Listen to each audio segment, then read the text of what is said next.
welcome class 1. Today we are going to read our unit number 10 floating and sinking, जिसका हम आपको पहले concept send किया था और आज हम आपके साथ बुक रीडिंग शेयर करेंगे. ठीक है, तो हमने देखा कुछ चीज़ें जो होती हैं वो पानी में जब हम उनको पानी के बॉल में डालते हैं, किसी भी कंटेनर में पानी के डालते हैं, तो कुछ चीज़ें जो हैं वो पानी के ऊपर फ्लोट करती हैं, मतलब तैरती हैं, और कुछ चीज़ें जो हैं वो नीचे सतह में चली जाती हैं, जिसको हम कहते हैं सिंक. ठीक है, जो चीज़ें ऊपर आ जाती हैं उनको फ्लोट कहते हैं. फ्लोट मीन तैरना एंड सिंक मीन डूबना. नाउ आज हमने बुक रीडिंग करनी है. ठीक है, so you have to underline the difficult words and then write the meanings. Float तैरना, फ्लोट तैरना, अदर्स दूसरी, सिंक डूबना, चूज़ चुनना, चूज़ कहते हैं चुनना को, सिलेक्ट करना, चुनना. ऑब्जेक्ट्स चीज़ें, ऑब्जेक्ट्स चीज़ें. ठीक है, तो ये हैं डिफ़िकल्ट वर्ड्स. अगेन देखें, फ्लोट, फ्लोट मीन तैरना, अदर्स मीन दूसरी, सिंक मीन डूबना, चूज़ मीन चुनना, ऑब्जेक्ट्स चीज़ें. ठीक है, so now we will start reading. ये बहुत छोटा सा यूनिट है लेकिन बहुत समझने वाला है, अंडरस्टैंड करने वाला है. तो आप समझेंगे, अंडरस्टैंड करेंगे तो आपको मज़ा भी आएगा. और दूसरा आपने एक और काम करना है कि आपने घर में एक बॉल ऑफ वाटर लेना है. ठीक है, एक बॉल लें, कोई भी किसी भी तरह का, उसमें पानी डालें. और ये जैसे आपको ये डिफरेंट चीज़ें हमने इसमें दिखाई हैं, ये पिक्चर में ये आपको नज़र आ रही हैं, इसी तरह कुछ चीज़ें कलेक्ट करें और उनको उस बॉल में डाल के देखें और ख़ुद से एक्सपेरिमेंट करें कि कौन सी चीज़ें फ़्लोट करती हैं और कौन सी चीज़ें सिंक करती हैं.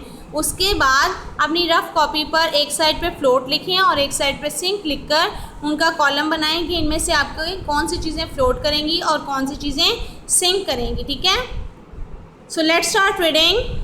Some things float in water but others sink.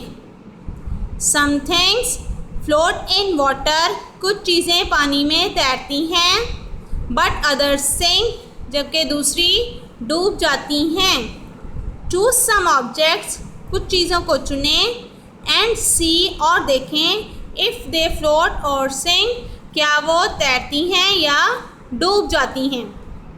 ठीक है, चूज़ सम ऑब्जेक्ट्स, चीज़ों को चुनें, एंड सी, और देखें इफ़ दे फ्लोट और सिंक, क्या वो तैरती हैं या वो डूब जाती हैं. Some things float in water but others sink. Choose some objects and see if they float और sink. Look it again. Some things float in water but others sink.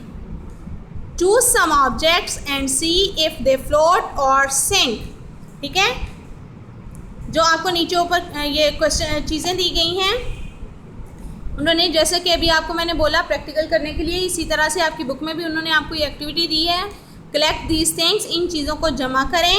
अगर आपको ये ना भी मिलें तो कुछ इनसे रिलेटेड कोई भी चीज़ आप यूज़ कर सकते हैं, जैसे नेल है और पिन है. जैसा कि मैंने आपको बताया था, things made of iron will sink in water. ठीक है, and things made of wood will float in water.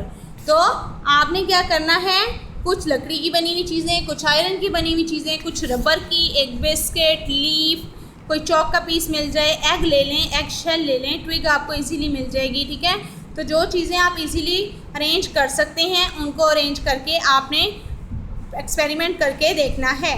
Which of these objects will float और सिंक, और फिर आपने देखना है कि उनमें से कौन से ऑब्जेक्ट हैं वो फ्लोट करेंगे या सिंक करेंगे. फिर अपनी रफ़ कॉपी पर एक लाइन ड्रॉ करें, एक साइड पे फ्लोट लिखें और एक साइड पे सिंक लिखें, और फिर उन चीज़ों के नाम लिखें ताकि आपको अच्छे से समझ आ सके कि कौन सी चीज़ें फ्लोट करती हैं और कौन सी चीज़ें सिंक करती हैं.